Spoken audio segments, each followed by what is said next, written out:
Welcome, everyone. We appreciate you taking this beautiful evening here in Alton to come out and learn a little bit something, hopefully, about where we are, where we've been, and where we're going in this economic situation. Before we get into the meat of the program, I want to introduce a special person here at the hospital, E.J. Kuiper, who's the president and CEO of St. Anthony's Hospital. E.J.? Thank you, Tom, and I'd like to echo Tom's words. Thank you for joining us tonight, and thank you, Tom, and Diane, for your leadership of the foundation. It's good to see all of you here, and we're excited to see Peter. Looking forward to this program, and he brought his lovely wife, Michelle, who's here somewhere, right there. So thank you for joining us tonight. I want to also thank Brandon and John for their great food and wine, and look forward to Peter's presentation. Now, before we get started, I'm going to ask Sister Michaela to lead us in prayer. Sister? Thank you very much. I'm going to start with one quick commercial, though, since I went around and I mentioned to some of you about the concert and you didn't know about that, but we have a concert this Friday at Alton High School, and our sisters will be performing, and a choir coming down from Wisconsin, some children, and also the Alton High School choir will be performing. So we'd love you to join us, and I believe that there's flyers that you can pick up on your way out. So hopefully this won't be the last time we see you this week, but we'll begin then with a prayer. Lord Jesus Christ, thank you for bringing us together tonight. We ask you to bless the night with your presence. We ask your blessing at our health center as we desire to fulfill our mission to make Christ merciful love present to all those we serve. Bless our foundation that brings those together who supports us financially in all our work in your name. Bless our sisters and the mission partners. Help us to be witnesses to your healing presence. And we ask for your blessing on our nation, on our struggles with the economy, for wisdom in the decisions we make in our homes and in our legislature. Be with our speaker tonight and fill this room with your grace. In your name, Lord Jesus Christ, we pray. Amen.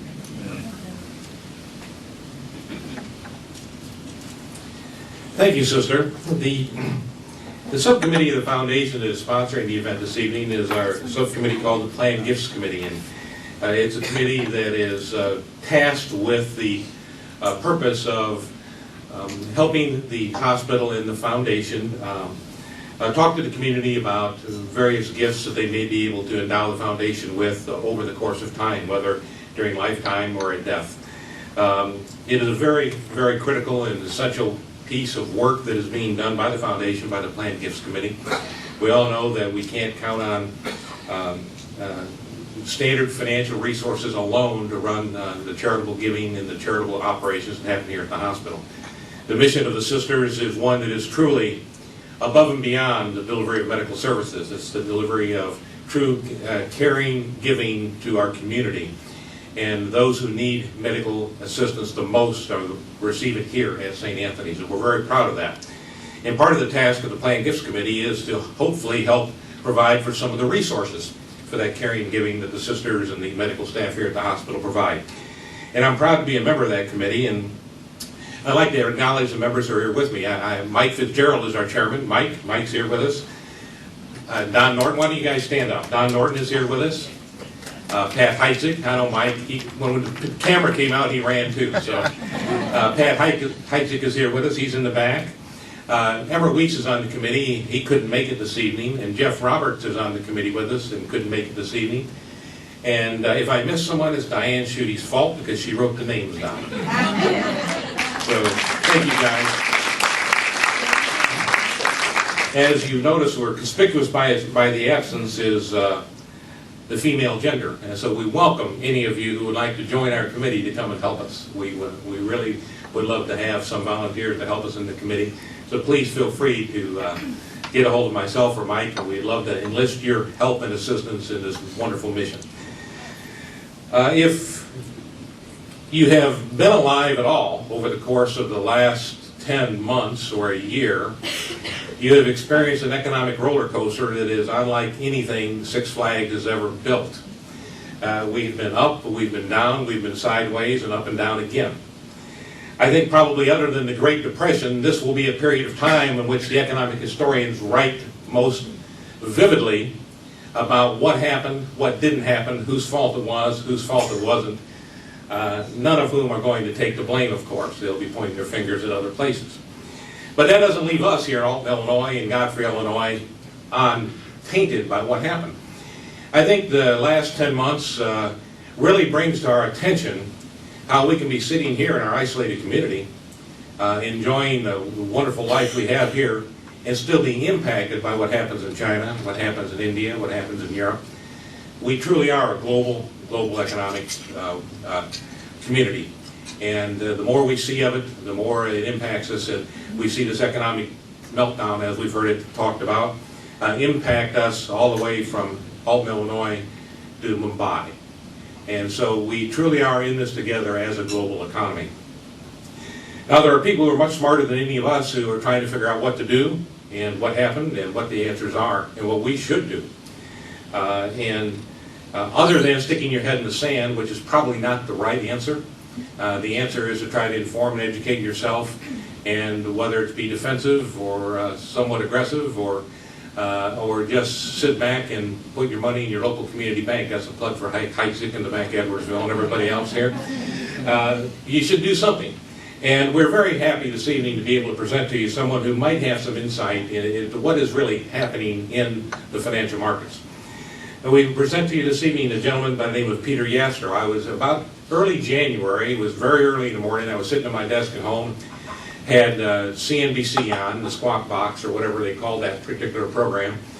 And they said, we're going to cut back after the break, we're going to have here from Peter Yastrow of DT Trading talking about a theory that after the Olympics, the game in China changed. And I looked up and Peter came on and I listened to what he had to say, and I was impressed with what he thought, what he said. It made a lot of sense to me. When we were looking for someone to speak here this evening, I had the good fortune to be able to make some contacts with Peter through a friend of mine in Chicago, actually, where he works. There's a friend of mine there. And we were able to enlist his services to come here and be with us this evening. Now, Peter is someone who's been around the markets for years. First of all, he started off in school. He couldn't get into a good school, so he went to Northwestern. And then University of Chicago accepted him. And after he got out of those two schools, with degrees in economics and finance, he went on a variety of tours through the economic world, which everyone knows that investment people do.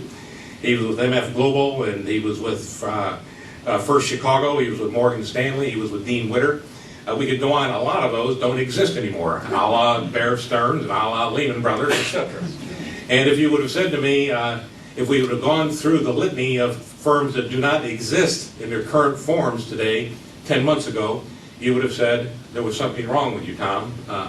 If I'd have said to you Lehman Brothers wouldn't be here, if I'd have said to you Fannie Mae would not be here, Freddie Mac would not be in a current form, General Motors would be bankrupt, Chrysler would be bankrupt. Who else is gone, Peter? Bear Stearns, Merrill Lynch. Let's go on and on. Let's talk about what has happened. It is truly economic historical time. I remember Grandma telling me about the Great Depression. Well, we're going to be able to tell our grandkids about the great 2000 meltdown of the economy, and it is that significant. And but for some things that have happened, but for some governmental checks that were there, might have been as bad as it was in the Great Depression. So without further ado, I want to present to you Peter Yastrow. He's a commentator on CNBC very often. You'll see him in the mornings, and you'll see him on the floor of the exchange in Chicago, and he's going to talk to us about the second rat gets the cheese. Peter, thank you.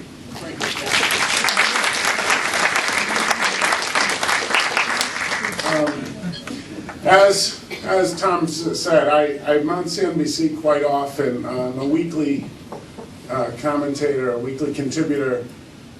They line us up a lot. They put the microphone in front of us, they put the earpiece in, get us in front of the TV, and then say, you've been bumped, we've got some politician talking. It happens a lot.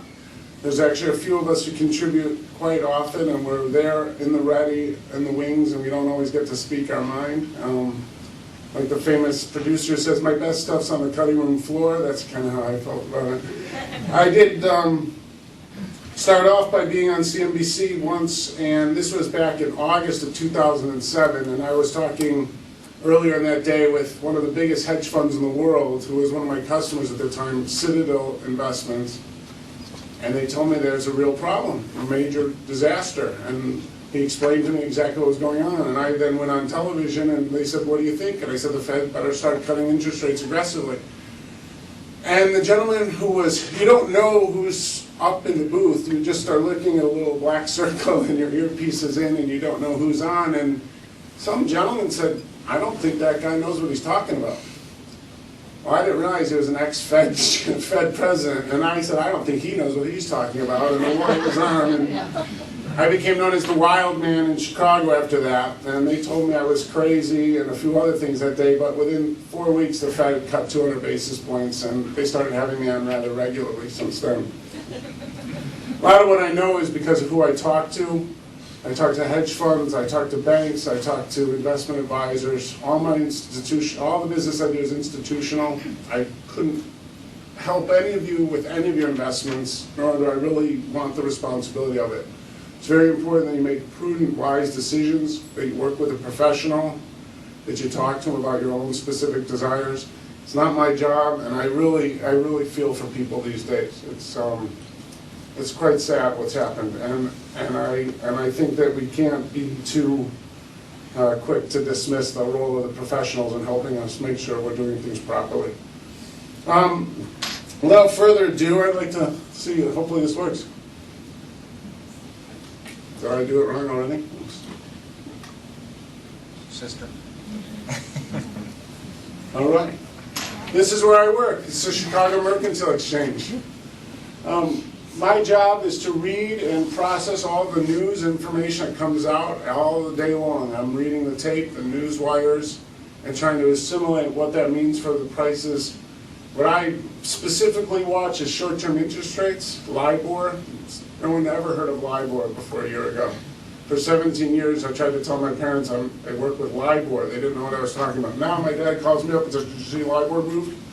Thanks, Dad. I hadn't been feeling that was going to happen. Working on the Merc floor is quite exciting. There's a lot of different types of people down there. It's the last bastion of free capitalism, I always say.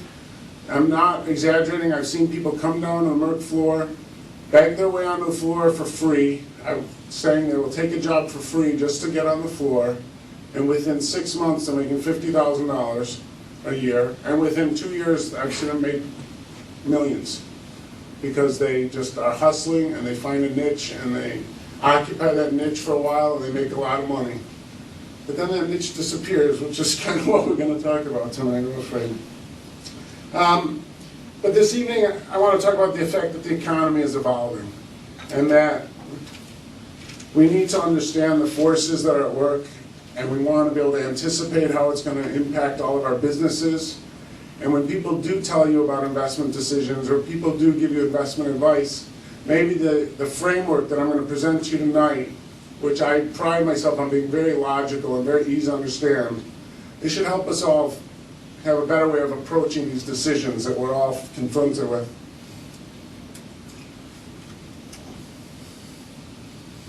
(1920) Chicago. I really learned economics, as Tom said. I went to the University of Chicago for graduate school. I did go to Northwestern undergraduate. I was an analyst for First Chicago for 2 years. I saw 50 companies across the United States.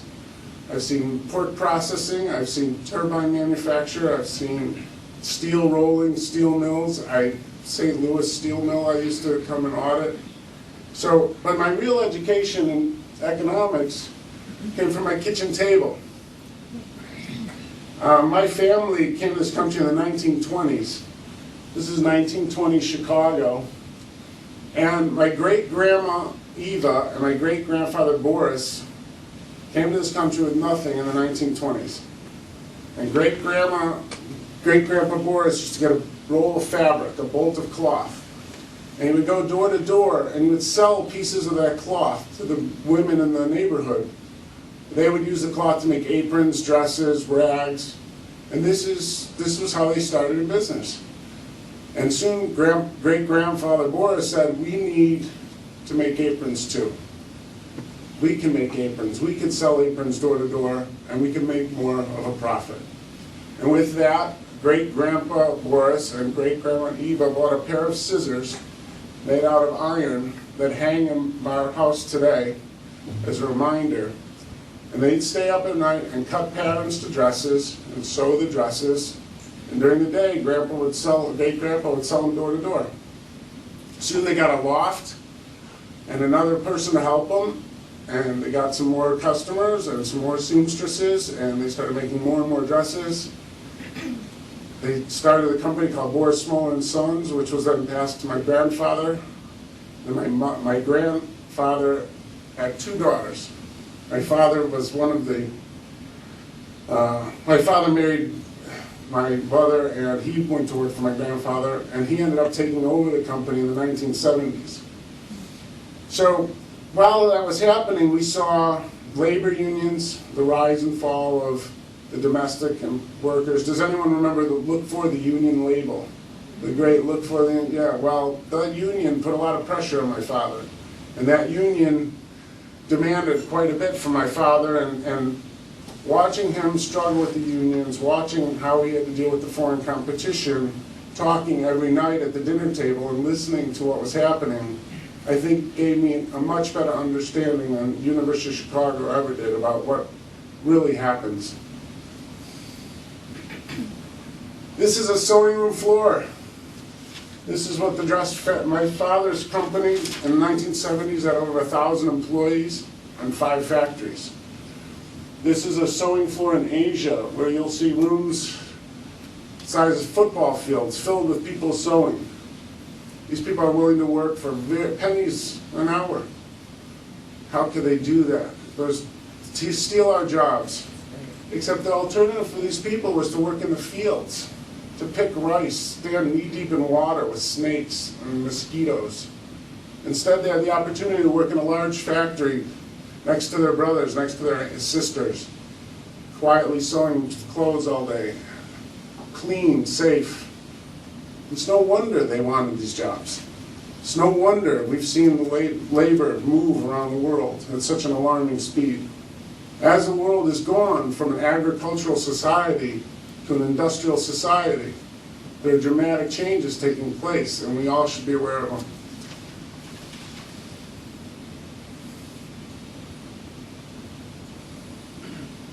Okay.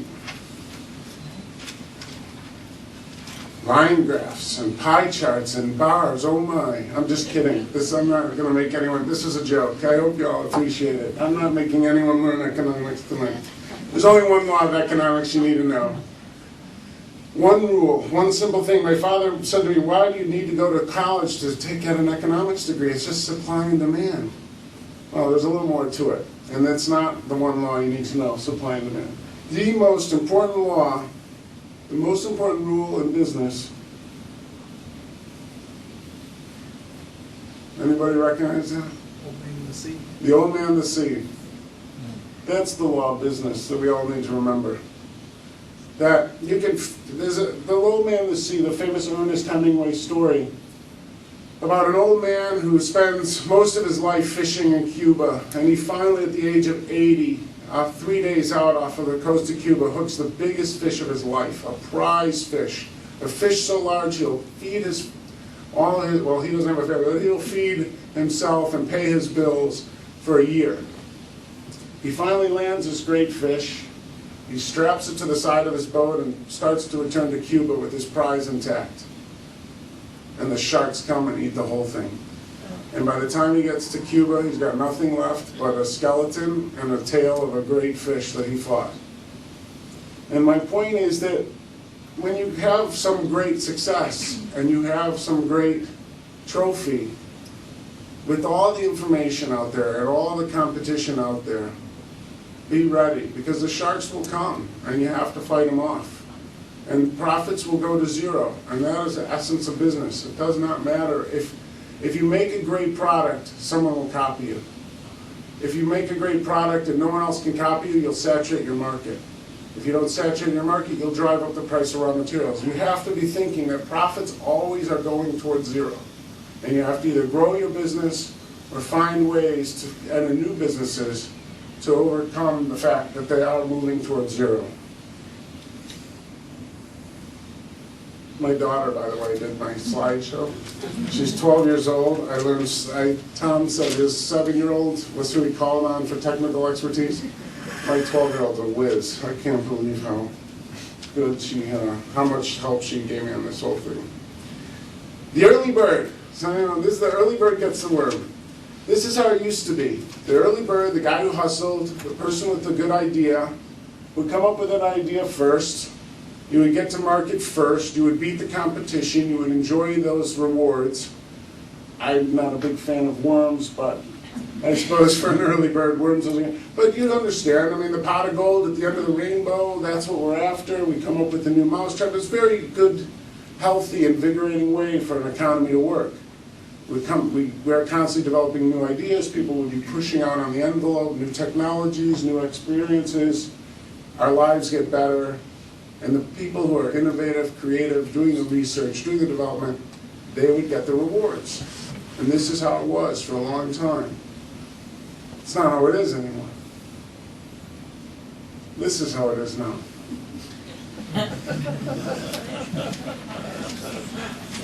When you consider how fast information moves, and we remember that there are sharks out there, it becomes very apparent that the early birds won't be that early. It's hard to get ahead. It's hard to stay ahead. People spend a great deal of their budgets and of their time and energy monitoring the markets, monitoring what's going on out there in their businesses and in your businesses. Let's realize that innovating, creating are wonderful for mankind, and unfortunately what's happening now is not good for mankind. The second guy, without having to do the research, without doing the development, by monitoring and watching, he's able to come to market faster. He didn't waste his time on a bunch of wells that didn't hit. He didn't waste his money on things that didn't pay off. Which is kind of funny. I'll digress for a second. The drug companies, as I'm sure this hospital knows, and I'm sure help, the drug companies are always doing research and development, coming up with new drugs. But they don't always work, and then they're stuck. And so you hear stories, and one of the great stories is that there was a kidney medicine, I believe kidney, but if I'm wrong and it's liver, someone correct me, but it didn't work. But all of the patients, including the women, had this amazing side effect of growing hair everywhere. So what they did was they said, well, let's not make it a kidney medicine anymore, and it's now known as minoxidil. Minoxidil was actually a failed medicine that is now used for hair growth because that was one of the side effects. The drug company, eager to make lemonade out of lemons, did whatever they could with it. There's another medicine in a similar situation, a little different result, called Viagra. Viagra was originally a heart medicine that didn't work, but a lot of the patients developed a problem. And then they created a solution, and Viagra was born. So, unfortunately, though, we're not always that lucky that our failures can turn into successes. Usually our failures are just costs, and those costs add to the burden. It's much better to not be the innovator, much better to not be the creator. Now, I say all this tongue-in-cheek. I don't really, in my heart, believe that it's good for humanity, as I said before, for us to be rats. But we're talking about business and making money and understanding what are these companies doing. Research and development, it's not paying off. If you do research and development and you find the lucky drug, the pot of gold won't be as big because they'll be stealing it that much faster. So this spiral, this effect is very important to what's happening in corporate America. If you read about the drug companies and why do they do these mergers? Why do they do these acquisitions? Why does one drug company take over another? Because rather than spend money on research and development, you buy the guy who just came up with the new drug. It's cheaper. So the second rat avoids the costs, avoids the burdens, avoids the missteps, and he's better off, and he's rewarded for it. Because he comes to market in a better cost structure, more effective, leaner, faster, and unburdened with the wastes of research and development.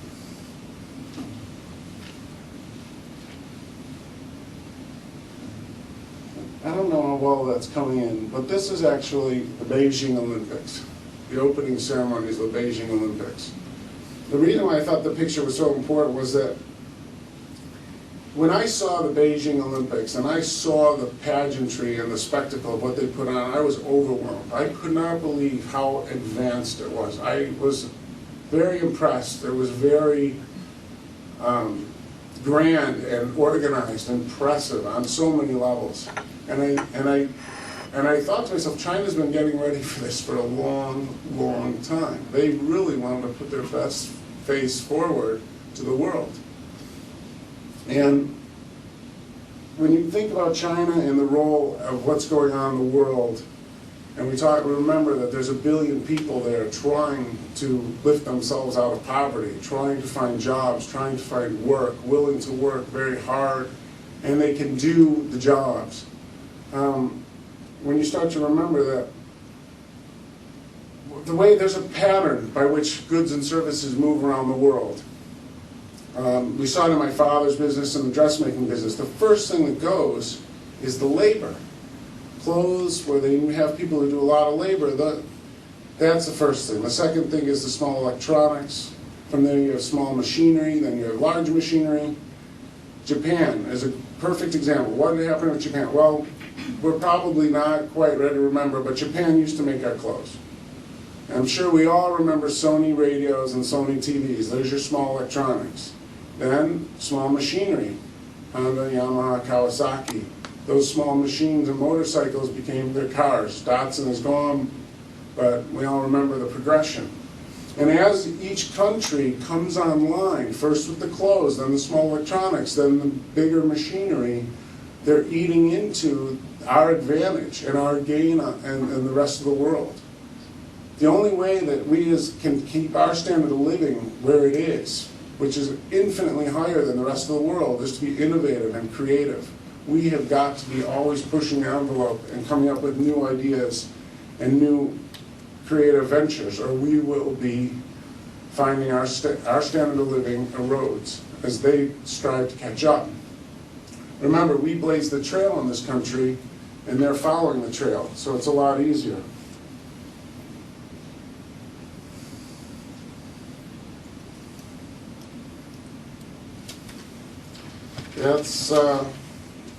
This is the Dow Jones Industrial Average. Well, I see a lot of heads come up now. This back here is 1971. There's a chart in back too. So back here, I'm taking this from 1971. This is when I started here. Back when you come in here, this is the crash of 1987. This little thing here, that little blip. Then we got computers, and computers were fantastic.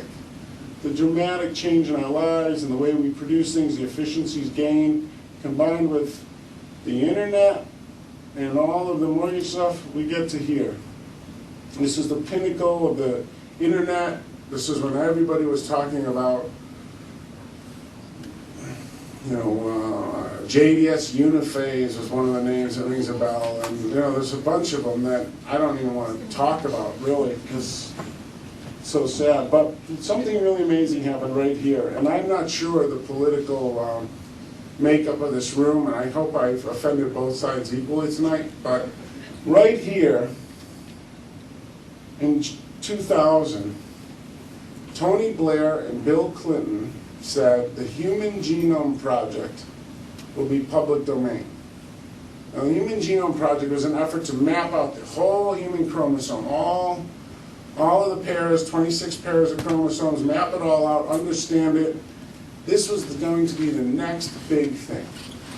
This was the thing that was going to be after the computers and after the internet, biotech. Boston started getting hot again. This is right at 2000. And all of a sudden, when Blair and Clinton said, no, it's public domain, I was, well, that's worse than the second rank getting the cheese. That's the government saying there's no cheese.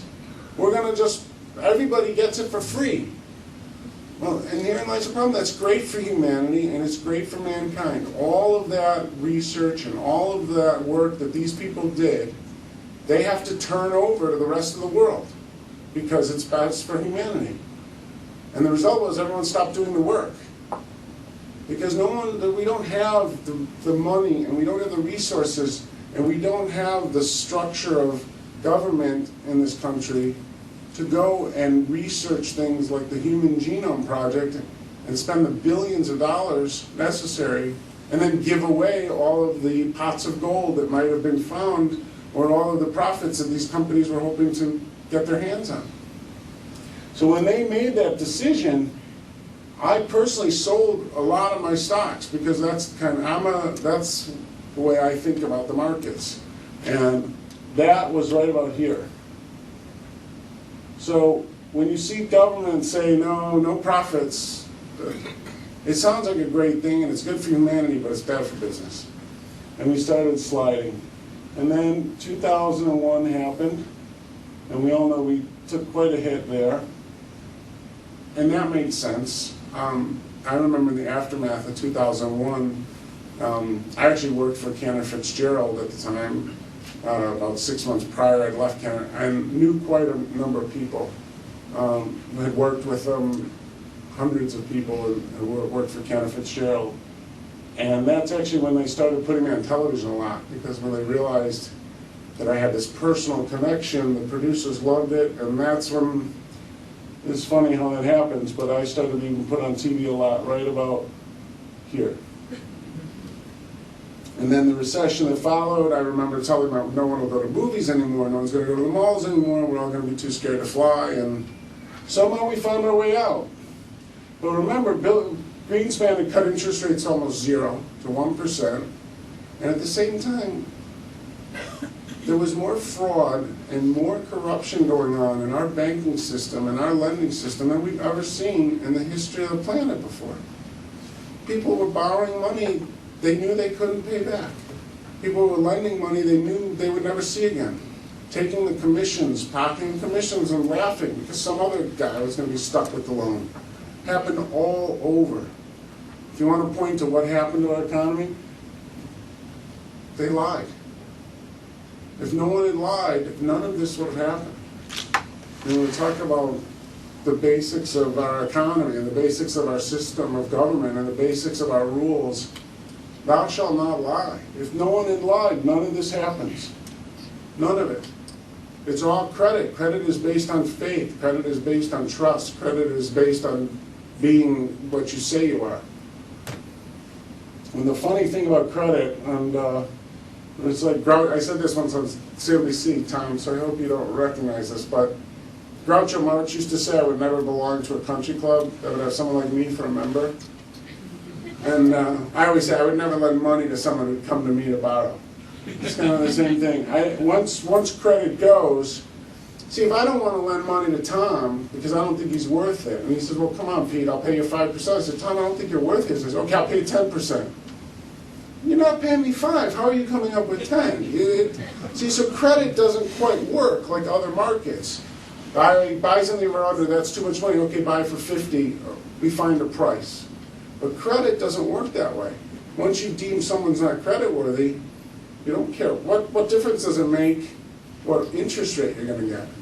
What difference does it make whether or not they're going to, if you don't think they're going to pay you back, it really becomes a moot point of how much they're not going to pay you back.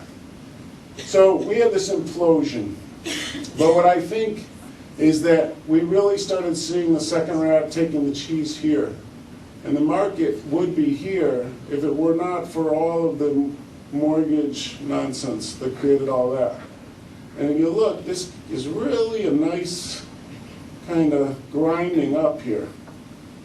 The fourth quarter of 2008 was, if you take the S&P 500, the 500 stocks that they deem as the most relevant, most representative, those 500 companies, if you add up all their profits in 2008, the fourth quarter, were 0, less than 0. They lost money. It's the first time it ever happened since the 1930s that the S&P didn't make a profit. Profits are what matter. The old man of the sea. Profits go to 0. We're competing with China. We're competing with Great Britain. We're competing with Germany. We're competing with Taiwan. They make, Intel makes chips. They make chips in Taiwan. Detroit makes cars. They make cars in China, India, Germany, Japan. Why should we get 10 times more per hour? How do we justify that? Can we justify that? We're really good guys. We're really cool. It doesn't matter. No one cares. All they care about is the price. If we say, well, I'm only going to buy American, I won't buy those, I won't pay it, I won't do it, the price of your car is going to be $150,000 before you blink. We're happy to have these people work for free. We're benefiting from the trade with them. They're better off because they're getting a higher standard of living. Trade has to continue. The solution is not to put up barriers. The solution is not to put up walls or lock them out.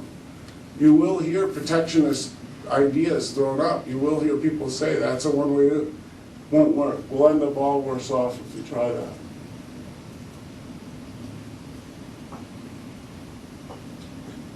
This is how we survive. This is the strategy. This is a bike racing team. And you notice this guy right here? He's right behind this guy. He's staying out of the wind. He's looking around. He's making sure that he's watching what people are doing. In your own business, what are people doing? How are they making money? How do they make a profit?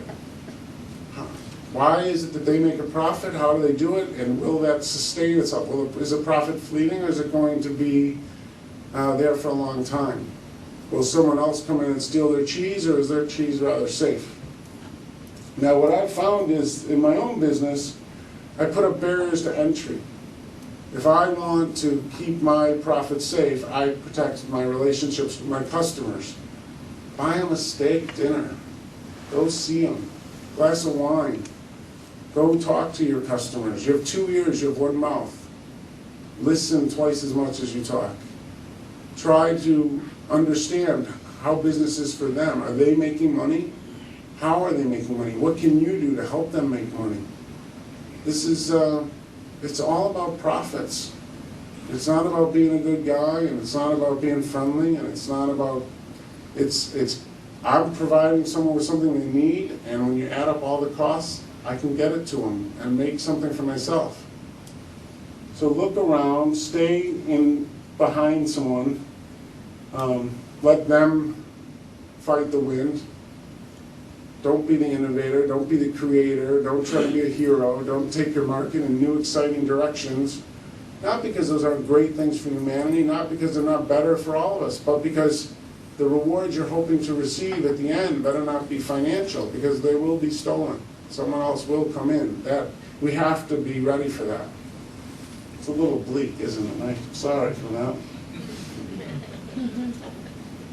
This is a Great Wall of China. A great public works project. The Wright brothers at Kitty Hawk, the space shuttle. My daughter did this. The Chicago skyline, these are fireworks over Beijing. This is a nuclear bomb. Earthrise, picture of the moon. This is a bullet train in front of Mount Fuji. Good old idiot box. And a really hot car. These are some of the greatest things I think that I tried to come up with 12 things that I thought really showed how far we've come as a people in the last generations. If anyone's got any others, I'll swap out the television in a second, put something else up there. But the point is that these innovations, this creativity, this is why the standard of living in this country is so high. The Wright brothers came up with the airplane in Kitty Hawk. Hewlett and Packard came up with the computer in their garage. We're not going to solve superconductivity in the basement. We're not going to fix the human genome in our backyard. We need the government involved. We need the government to help coordinate this, like a Manhattan Project, where they get everybody smart together. One of my ideas that I want to put forth is take 100 physicists, we'll give them all $2 million.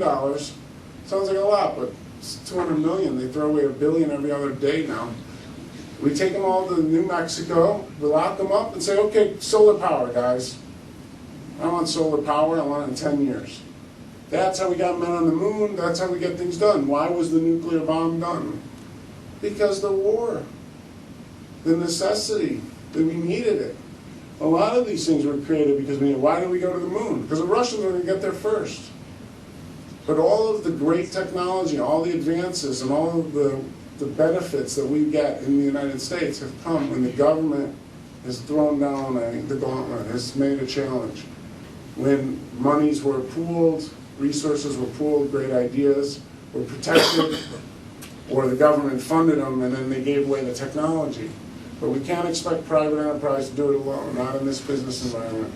We have to be able to support an environment instead of leave it up to individual corporations. Thank you.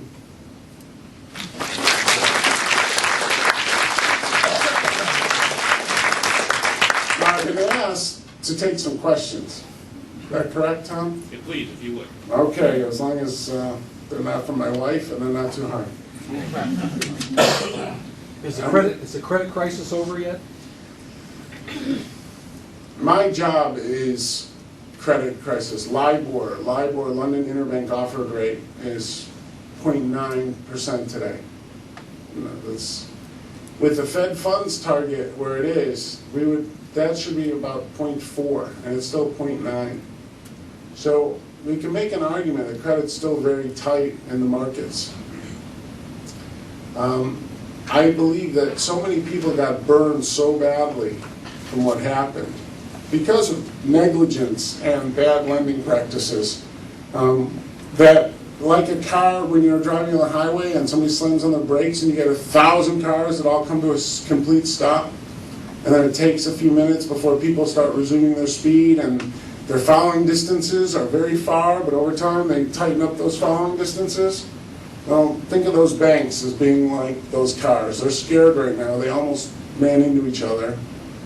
It's gonna take some time, and I don't think it'll ever get back to the ridiculousness that we saw in the 05 to 07 period. I mean, when I was an auditor / analyst for First Chicago, one of my jobs was to lend money on inventory. We would never lend over 50% on inventory.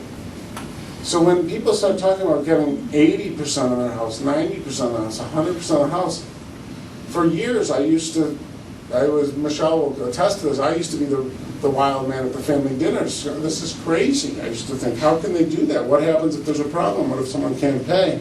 The banks will take a bath.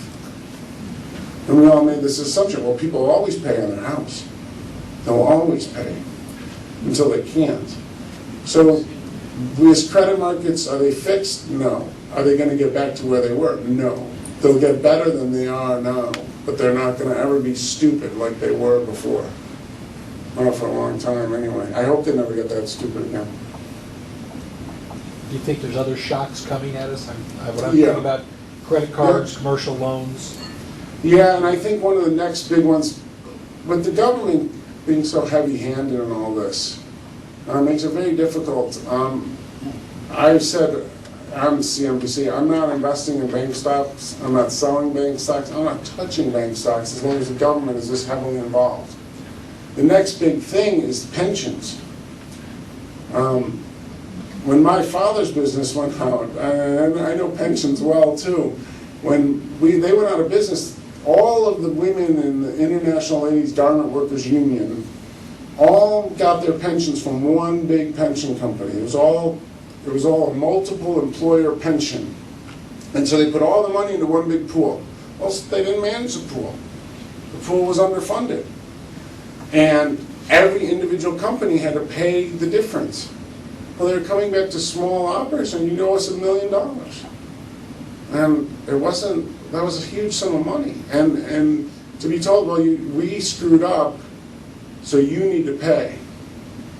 That's the problem. And these pensions, not only are they poorly managed, but a couple of things have happened where the people are living very long, which I know is a blessing, but it's a drain on the monies. And they're also make the assumption that we're going to see returns on stocks and equities of 8% per year. And this is one of those things that just terrifies me. When I was in business school, when you had to figure out, they say, well, if you got stocks, 8% a year.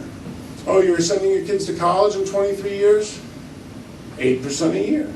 You got a kid going to college in 10 years? 8% a year. That's what they tell you you'll make in stocks. Just it's automatic. Just buy them and hold them. You make 8%. We all have been fed that. The problem is that 8% took place when the US was going through the Industrial Revolution and we were seeing all this great stuff happening. And we got 8%. I don't know that we can get 8%. Bill Gross has been adamantly saying we're not going to get 8%. We're not going to see the return on our assets like we used to. And so the scary thing out there is all the people who, not only did they, we've got to grow our assets to meet our obligations in the future, and our assets aren't growing as fast as we thought they would, and the obligations are now larger than we thought they would be. And it's just a matter of how we're going to address that. Now, one of the things I'm adamant about is if we do something big in this country, something massive, where we redo the way we do things, and we grow the economy, we grow our way out of all these problems. And that's why growth is so important. I'm not sure that what we've signed up for with projects that are ready to go now, I'm afraid I really am not happy with the stimulus package at all. It's like pouring gasoline onto your barbecue fire. Let's pour it. Sure, the flames roar up and you get a lot more heat, but then what? Then it dies out and that's it. So I'm a little bit concerned that we're not laying the groundwork to future growth. We're just putting Band-Aids on it. Yes, sir. Let's ask you an automotive question. Why has Ford not sought government relief, whereas, of course, General Motors and Chrysler have gone ahead with their loans, but Ford has resisted getting any government aid? Is the payback conditions too severe, or they see it a different way? I received a very interesting note the other day, and it was more than just Ford. This guy was talking about, it came from a hedge fund manager, and I like hedge funds. I mean, these guys take down all those crazy risks that they keep the markets efficient. Don't just say they're bad guys, but this hedge fund manager sent out a letter saying, listen, I will not do business with anyone who changes the terms after we've agreed to them. The US government changed the terms. I'm not doing business with them. I refuse. I'll leave this country before I put myself in that situation. Now, the banks, the bonds, if I lend you money and I'm the first guy, I'm the primary lender, I get paid out first. That's why a bond is a good thing to invest in. You get paid first, that's the law. Well, the Obama administration just changed the rules and gave all those people their pension money before the bondholders. So you think, isn't that great? We're taking care of the pension people. We're taking care of the laborers. And it is great. But now, what happens going forward? I had a math teacher used to say, thinking is allowed. We're allowed to think. If we change the rules for person A, then how do we know that's, the one time they're going to do it? So I think that a lot of bad precedents are being set, and I think that Ford, I can't speak directly to Ford's management, but I know that if I could avoid doing any kind of deal with the government, I would. I know J.P. Morgan's, Mr. Diamond has been saying that. I know Goldman Sachs is trying to get out of all of their, they're just trying to get the tendrils of the government off of them because they changed the deal and they won't take the TARP money back, and then they comment on how you're running your business, and we've never seen this type of involvement from the government. And I think, I don't know, I'm not, but I would suggest that I wouldn't want to do business with the government if I didn't have to. Yes, Tom? Hey, Peter, a couple things, but first of all, fast forward 20 years, 15 years, let's say we are not successful in coming up with this great Manhattan project, whether it be in energy or whatever. What's life for our children and grandchildren going to be like? What do you see? Where do you go? Where do you duck? Where do you hide? And second of all, I think you kind of hit a little bit, with the changing rules, how are the capital markets going to function to raise any capital in the future if the rules are changing? Well, I think what will happen is the calmer heads will prevail. I mean, there's already some backlash taking place about some of the rules, and some of the people when you see places like Goldman Sachs and JP Morgan start to shake their fist and say this is wrong, it will help. 15 years from now, we should try to envision a standard of living in this country that looks a lot more like Europe does now. The concept of a large home and a large car and the distance that we drive, you know, we've set ourselves up in this country for a way of life that is totally dependent on the automobile. And if we don't, I can't imagine even functioning without a car. I don't know how anyone can in this day and age, unless you live in an urban metropolis. So our entire country is based on the automobile, and we found that automobiles burn fossil fuels. By the way, gasoline is a #1 cancer causer with benzene in it. We burn fossil fuels. We make 90 million cars in the world right now, and the world car market is only 30 million cars. They make cars in China, they make cars in India, and our whole system is based on the car. So I can't imagine how it's gonna play out, but I think we're gonna see much smaller cars, much more energy efficient cars. I think we're gonna see a standard of living that's much lower. And I don't see I think we're gonna see a move away from colleges and universities. You're not gonna see the PhD in political science is one thing, but an undergraduate degree in political science or an undergraduate degree in communications or some of these other things, they're wonderful, but there's no corporations out there to hire you. It's becoming much more an entrepreneurial society where each individual is going to use their own resources. So we should anticipate a lot more smaller businesses, a lot more smaller companies. The skills that you want, you might get from trade schools, you might get accounting degree, you might take classes to get your accounting degree and classes to get your computer science up to speed.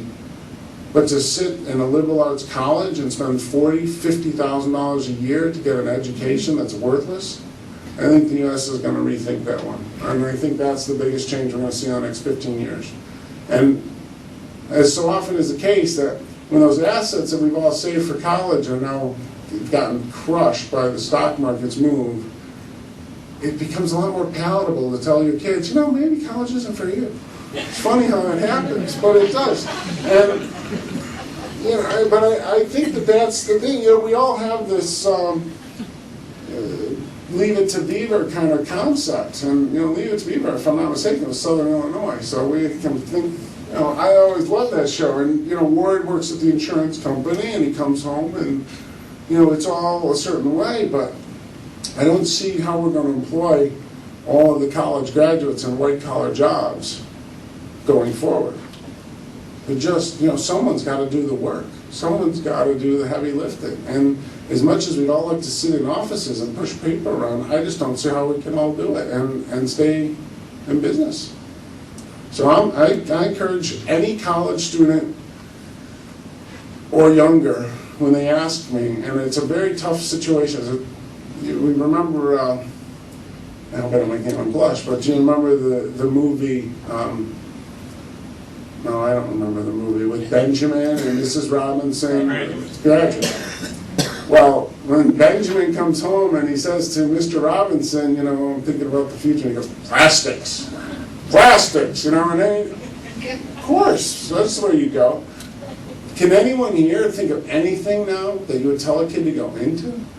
I mean, there's just no industry that sounds that great or that invigorating. We're really banging our head against the technological barriers right now. So I tell kids accounting. I've been telling them, get accounting degrees. You learn a lot about business, you learn how to understand business, and you'll be able to work in a company or in a situation and make a living. But they're not going to be big jobs where you get the training program and you work for 3 years and you move your way up the corporate ladder. And I think that kind of thinking is going to go by the wayside in the next 15 years. Yes, sir. I have a question. Oh, ladies first? Ladies first. Okay. some time ago, when we were so anxious to give away our jobs, why weren't we cognizant of what the future might hold? Well, again, we didn't give away our jobs. They were willing to do them more cheaply. And the pair of pants that you buy for $42 that's made in Asia is only $42 because of the labor component from Asia. If we had manufactured those clothes in my father's factory, it would be $184 for the pair of pants. So we lose the job, but we got to remember the laborer is a laborer until Friday afternoon, and then they become a consumer, and now they go to the store and they have to buy the goods that they're making. So it's not so much that we gave away the jobs; it's just we priced ourselves out of the market. That's right. If you look back at the 1940s, 1950s, the seamstresses that employed the factories that my father and grandfather ran, they often would live in a walk-up where there would be 4 or 5 women on a hall with a bathroom at the end of the hall, and they had a hot plate, and they took the bus to work, and it was a standard of living that was rather modest, but they were paying their way, and that was their life. Well, the same jobs, 15 years later, these people were driving Cadillacs and pulling into the parking lot, everybody in their own car, everybody had a house, everybody had a TV, everybody had so much. The unions have done a wonderful job of squeezing my father and getting these people their benefits. But what was the final result? The final result is you've got, we can't afford to have $100,000 a year dishwashers. I mean, it would be great. I'd love to pay my dishwasher $100,000 a year. Problem is that I can't. And economics is a big, giant balancing act. And I just want to make sure that when I talk about Asia and the jobs we've lost and why we lost them, I don't want to misrepresent that. It was good that they did those jobs. Our inflation stayed down. The price of many things hasn't gone up. I know my laptop computer, when I went to business school, I bought the fastest computer in the world that I could buy. This was 1988. It was made by IBM. It had a modem. The modem was 1,200 baud. For those of you, some of you are laughing, right? Because 1,200, this modem is 112,000 baud. My computer back then cost $5,000. My computer now costs $1,000. I have more computing power than the Apollo mission. I have more computing power with my iPhone than the Apollo mission. And there's an app for that. You really want to understand, it's not, they took our jobs. They didn't take our jobs. We didn't want to do the job at that price. I'll sew dresses. Sure, pay me $1 million. So I'll shovel manure for $1 million. Well, we can't afford to do it that way. So the only way the U.S. stays ahead of the game is by being the guy with the good ideas. We're the innovator, we're the creator, we're the first guys to figure it out. That's always, we have a system of government that allows you to be creative and allows people to interact. That was always our claim to fame. And I do fear that it's kind of given way to an arrogance, like we deserve it. We're entitled. We're Americans. So what? They're Japanese. My high school football coach, and I went to Deerfield High School, and all I heard about my whole life was East St. Louis, East St. Louis. I mean, we could never beat East St. Louis. But my high school football coach used to say, we're going to have to play the game. We're not going to just be able to take our helmet off and throw it on the field and they'll run for cover because here comes Deerfield Warriors. We're going to have to actually go out there and fight and play the game and win. Well, we're not going to be able to wave the flag and make all these countries go running back to the wheat and rice fields. We showed them. There's a lot of great ways to live your life, get out of the fields, industrialize, become a democracy, become capitalistic, do what we do. And they are. And we better just keep ahead of them. Well, for decades, the U.S. has seemed to have done most of the heavy lifting and most of the innovation. Do you see the U.S. still playing a leadership role as being an innovator, and in what sectors? We've been the innovator, and and there's been a lot of discussion. Is it our education? Is it genetics? Is it evolution? Why is it the type of people that came to America over the last 200 years, had a different aggressive way of solving problems? A lot of discussion, why is America the one where the innovation happens and the creativity happens? I believe it's probably has a lot more to do with the fact that they haven't fought any real wars on our soil in the last 100 years. And we haven't had any major disruptions in our life here. And we've been stable with one government for the whole time. And so I think that it was very fertile here, fertile soil. And I think that to assume that we're just got something that no one else has would be a huge mistake. I think the only thing we have is we have a lot of smart people, we have a lot of resources, we have a great location on the other side of the planet, we have a lot of space, but we've got a really smart president. Barack Obama is a smart guy, and he's a great communicator, and he can explain things really well. Now we just got to make sure he explains the right things to people. We've got to make sure that our government and our leaders understand that it's a global playing field, a global world, and we can't just say we're Americans. We have to really fight the fight. We have to play the game. Yes, sir. What part did the failure of Lehman Brothers play in the credit market meltdown? And in hindsight, should the government have bailed them out or rescued them?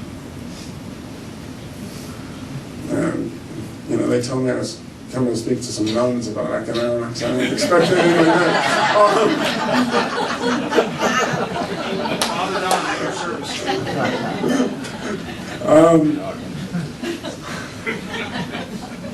From what I understand, Lehman could have been bailed out as easily as some of the others were bailed out. And why wasn't Bear Stearns bailed out? Why wasn't Lehman Brothers bailed out? Or why were other banks saved? I hate to think it was just who knew who and who had their buddies on which board. I just don't want to get that negative on the whole thing. The role that they played, well, they were just one of the huge players who got caught. And a lot of people don't really understand, what happened? What happened? Well, the best way to explain what happened to all these guys is they were lending $1 million on a house that was only worth $900,000. And eventually someone said, call. And everyone went, and everyone started looking around. And now Lehman Brothers held a lot of this paper. Lehman Brothers had a lot of hedge funds under them. This mortgage paper was AAA rated. It was in your retirement house, the safest thing you could own. People wanted that stuff. It was backed by houses. That's safe, good things. I want that for my retirement. And all of a sudden you find out it's not AAA, it's B. And these rating agencies put a rating on it, and that rating is really important. There are funds that a lot of you are probably in that are only allowed to buy AAA rated paper. It's got to be rated, it's got to be good stuff, or we're not allowed to buy it. But what happens when the rating agency comes back and says, oh, that's not A. That's not good enough to be A anymore, it's B. Well, what do you do if you're the guy who owns $100 million of it and you're not allowed to own it? It's by rules, you're not allowed to own that anymore. It's deemed not safe enough. Okay, I'll sell it. Guess what? No one wants to buy it. All of a sudden, everyone at the same time knows that you're holding something that's garbage. And it's not a friendly place, Wall Street. It's not, oh, I'll help you out, buddy. That's not how it works. You thought you were buying diamonds, now you find out it's ice and it's melting and you want me to buy it? I'm not buying it. And they got stuck. And it's really not that complicated of a problem, what happened. And And like so many problems, you just can't believe the scope and the magnitude. But I remember back in 2003 watching The Sopranos. And anybody watch that show? It's funny how okay, well, on The Sopranos, they said, look, I'm going to build this house for $400,000. You give me a loan for $1 million. We're going to go and then we'll walk. And then the banks get stuck. And they basically showed how to run the whole scam on the bank right there on the show. It's real simple. You build me a house. You tell them you build it for $400,000. I buy it from you for $800,000. You now have a profit. I borrowed all $800 from the bank. You give me $100,000 of your profit that you made, and I go back to the bank and go, whoops, sorry. And now the bank becomes a housing owner of a house. And that's all that happened. It's not complicated. Multiply that though by 100 million. Multiply that by millions and millions, and that's what happened. I mean, it's not, and the guys who made all the money said, wait, how can houses go up 10% a year if incomes are only going up 2% a year? It's not complicated. You know, thinking is allowed. Economics is always logical. If it's not logical, then you don't understand. You're missing something. Yes? Do you see the recession that we're in ending anytime soon? If so, when?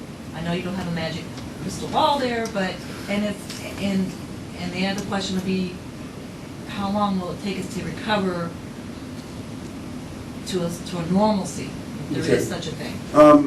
If I can indulge myself, how many people in this room, either directly or their spouse, made money or make their income on either mortgages, mortgage banking, house repair, home decorating, selling of homes, anything to do with real estate, mortgages or decorating? Anybody? A wife or a spouse? Anybody? Home equity line of credit. See, it's a unique group because we're in a hospital, and it's amazing how many Americans, how many people are tied to the real estate and mortgage market in some way or another. It's overwhelming, and it's very far-reaching.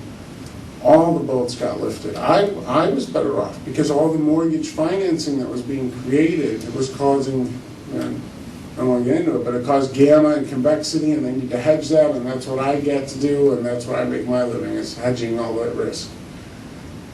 Everybody made money. The lawyers made money. The people who sold curtains, shower curtains were making money. People who were painting bathtubs were making money. There's a show on TV, flip this house, and flip that house, and flip my house. I'm not kidding. There's 3 houses with shows with flip in the title. Okay, when my parents, they stayed in one house 25 years. You didn't flip your house. You didn't what were we thinking? We're buying houses. Oh, it's a few $100,000. Where do you get that money? I borrowed it. Who lent it to you? Some guy. Where's he? I don't know. Where's the loan? I don't know. 1 month I'm paying the mortgage to Joe's mortgage company in Tennessee, and then the next thing it's at Ohio State Bank, and then the next month they moved it to somewhere else. That's not credit. That's not lending money. Lending money is I make a deal with you. I lend you the money. We came up with this system like, well, we'll just pool it all together. Now let's put it all in one big pool. That's great if we were all honest, if we were all decent, if we were all fair. But there were a lot of bad people on all sides who took advantage. Lenders, borrowers. I don't know how we can say in this country, if you graduate from college, high school, we provide you with a high school degree, you sign your name to a paper, you say, I'll borrow that money. And then you go back and go, sorry. And there's no ramifications, no repercussions. You just walk away and they give you some new credit cards and a new this and that, and you're on your way. Get your arm cut off if you're in Arabia or something like that. You know, you can't just borrow money and not pay it back, can you? Oh, so it's going to take a while to wring that out of the economy. And because we'll never get stupid again with money, I don't think we're going to see the real estate market inflate to that level. Like a balloon, if you don't turn the gas up, you're not going to get the balloon that big again. And so I think it might be a long time. Years? Well, the one thing is recession, when you measure a recession, you start at zero, and then the next year it's, hey, it's better. Well, yeah, because when you're at zero, one's a huge improvement, so it's no longer a recession. We could be out of recession pretty quickly, but will we ever return to that feeling like we were bulletproof back in 5 years ago, where it was automatic and we we're all getting rich at the same time? No, it's not going to happen. I mean, I tell We're at people the this all the bottom time. now. You think we're at the bottom now? I'm sorry, I don't. I really don't. I think that these forces that we talked about tonight, and the amount of people who want to work, and the amount of jobs out there, and the forces on it, I don't think it's going to turn around real quickly. I really don't. But you don't think we're at the bottom either? No, I don't. I think that the standard of living in this country is going to equate to the rest of the world over the next 15 years. Whoa. Yeah. Why wouldn't it? I mean, that's my word. Why wouldn't it? Yeah, I know. And remember, these other countries, they don't play fair. We're fair. We're gonna. When you talk about the Revolutionary War, the redcoats used to march down the streets, and and our guys were in the bushes, just picking them off, and we thought that was great. The Minutemen, and the Brits, they don't fight fair. And we're like, hey, you're darn right we don't fight fair. We're trying to save our country. Well, China just started a stimulus package. They don't have to approve it through Congress. They're not going to waste their time checking it along each other, make sure they're not offending one union or one group or something. They're just going to ram that through. So you don't think we're at the bottom? Mm-hmm. And how long do you think it would be till it at least starts trending back so that we can actually see some trends that are improvements? Well, I mean, there's going to be great places to work, and there's going to be jobs, and there's going to be things to do. I just think overall, when you look at our whole economy and you look at how much waste and fat is in there, I think we got a lot more. I think we got some more excesses that are going to be brought out. And there's some problems facing us. You asked before the biggest problems facing the country. Someone was talking about you did, right? Angus, wasn't it? About just what problems facing the country and Sure. I mean the healthcare problem. There's the number one, and I only mentioned, I didn't want to get my wife's name out of me, I shouldn't bring this one up, but the healthcare problem is not going to go away because the doctors keep getting better. Now, I mean that as a compliment to medicine. The better the doctors get, the more times they save you. The longer you live, the more cost per patient. Insurance companies can't keep up. So even if we're all fair and no one's overbilling and no one's overcharging and no one's getting you crutches that you don't really need because you came to their office and they want to make you feel like you did something, pardon me, the cost per patient will continue to go up because the doctors keep saving you. Isn't that great? It's great, but it's terrible. Like so many things, you get these dilemmas, you get these vicious cycles. What are we going to do? I don't even want to touch that question. What are we going to do? I'll tell you something though. Don't be fooled. Don't think, oh, Britain's got this great healthcare system. Britain, if you get brain cancer in Britain, they give you aspirin and say thanks. No, I'm not kidding. I'm not kidding. So you want a knee operation in Canada? 8 years. But on the other side of the coin, my dad just got double ankle replacements and he's 80. What is he going to play soccer next week? I mean, what are we doing? Who's paying for that and why? I mean, I know it's harsh, but are we really as individuals ready to start making the sacrifices? I don't need a new knee. Let someone else get those monies. I don't need that operation as bad as that person does. We're not ready to make those decisions in this country. We're not even close. So the healthcare system, what's the problem with the healthcare system? Well, we're all going to waste our time pointing fingers The doctors, and I have a brother who's a doctor, by the way, and a brother's a lawyer, so I've seen this problem. Everyone yells at everyone.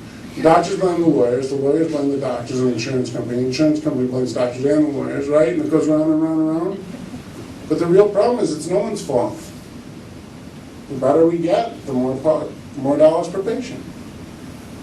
And these are the kind of things, no one's gonna get elected talking about this. No politician would touch this.